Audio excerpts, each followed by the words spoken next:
دیکھیے کہتے ہیں کہ بعض اوقات میں پولیس والے پکڑ لیتے ہیں اور خرچہ پانی مانگتے ہیں، اس کی کیا شرعی حیثیت ہے؟ دیکھیں مسئلہ یہ ہے کہ یہاں دو صورتیں ہیں، ایک تو یہ کہ آپ کا قصور ہے، اب وہ خرچہ پانی مانگتے ہیں تو بالکل نہیں دے سکتے ہیں، کیونکہ آپ قصوروار ہیں، آپ کو سزا ملنی چاہیے، نہ کہ آپ رشوت دے کے چھٹیں، تو یہ دینا لینا دونوں حرام ہے۔ ایک صورت یہ ہوتی ہے کہ آپ کا کوئی قصور نہیں ہے لیکن آپ کو پکڑ لیا گیا ہے اور آپ کو سامنے پتہ ہے کہ یہ لیے بغیر نہیں چھوڑے گا،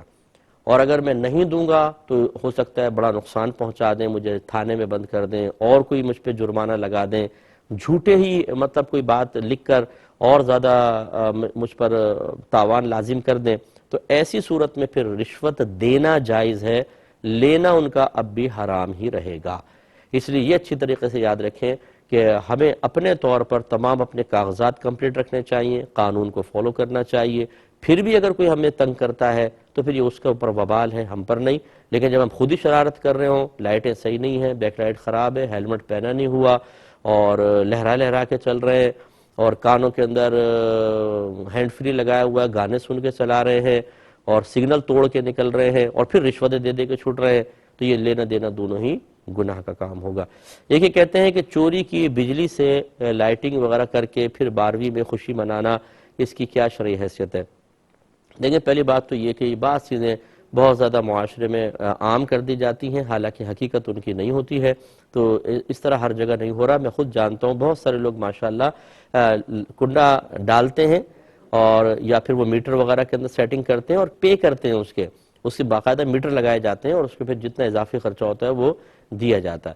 لیکن اگر کہیں بالفرض ایسا ہو رہا ہے کہ کنڈا ڈال کر بجلی چوری کر کے کی جا رہی ہو تو اس میں کوئی ثواب نہیں ہے بلکہ گناہ گار ہوں گے، اور چونکہ آپ کو پتہ ہے اس طرح کی چوری کی بجلی کا جتنا بھی خرچہ ہوتا ہے پورے محلے والے بیچارے برداشت کرتے ہیں اور خواہ ان پہ بار پڑتا ہے، تو یہ اور زیادہ گناہ کا کام ہوگا۔ اس طرح کوئی مستحب کام کرنا کہ لوگ تکلیف میں اذیت میں مبتلا ہوں اور اس مباح کام کو کرنے میں آپ کو گناہ کا ارتکاب کرنا پڑے، تو پھر وہ کام مستحب نہیں رہتا، مباح نہیں رہتا بلکہ گناہ میں شامل ہو جاتا ہے، یعنی آپ کا عمل وہ گناہ ہے۔ وہ فعل تو صحیح ہے، لائٹنگ کرنا تو میں نے پچھلے پروگرام سے میں بھی عرض کیا کہ اگر کوئی ذات شرع کا لحاظ رکھا جائے تو اس کی گنجائش ہے بالکل، لیکن اس کو چوری کر کے کرنا اس کی بالکل گنجائش نہیں، گناہ گار ہوں گے۔ یہ کہتے ہیں کہ نبی کریم صلی اللہ علیہ وسلم کے میلاد کا جلوس کہاں سے ثابت ہے؟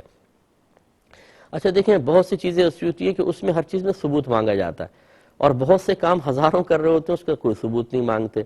بخاری شریف جمع ہوئی، اس کے باب قائم ہوئے، اس کا کوئی ثبوت نہیں مانگتا کہ بتاؤ قرآن و حدیث سے اس کا ثبوت کہ حدیث جمع کرنا، اس کا باب قائم کرنا، راویوں پہ بحث کرنا جائز ہے، وہ سب کام کر رہے ہیں۔ اسی طرح مدارس قائم کر رہے ہیں، نئے نئے کورسز کروا رہے ہیں، اسلامک بینکنگ نئی متعارف ہو گئی، اس میں انوالومنٹ ہے، اس میں کوئی بدعت نظر نہیں آتی۔ بدعت اگر نظر آئے گی تو مسلمان جس میں میجورٹی میں جو مسلمان کی میجورٹی ایک کام کر رہی ہے ان میں نئے نئے مطلب اعتراضات اور ان میں نئی نئی شرارتیں یہ نظر آنا شروع ہو جاتی ہیں، یہ غلط رویہ ہے، غلط طریقہ کار ہے، اس طرح انتشار برپا کرنا مناسب نہیں ہے۔ جلوس کا کوئی بھی ثبوت نہ ہوتا، اس کے ناجائز کا ثبوت بتائیں کیا ہے؟ سوال یہ ہے، اللہ تعالیٰ اس کے رسول نے جب کسی چیز کو منع نہیں کیا اس کی کم از کم حیثیت مباح کی ہوتی ہے، یہ سب عالم جانتے ہیں، علماء جانتے ہیں۔ اور یہ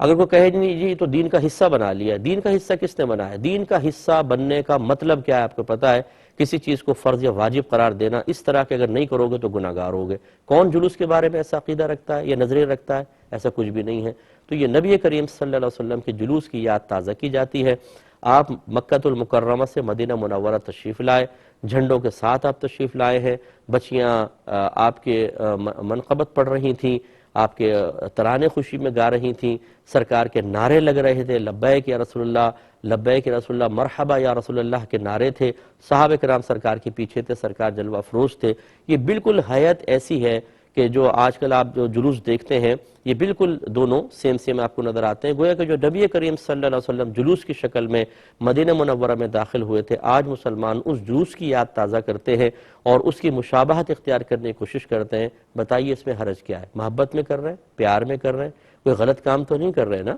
اور جو علماء معتدل اور صحیح علماء ہیں وہ تلقین بھی کرتے ہیں کہ لوگوں کو تکلیف نہیں ہونی چاہیے، ایسا راستہ اختیار کریں کہ متبادل راستے موجود ہو، لوگوں کو پریشانی نہ ہو۔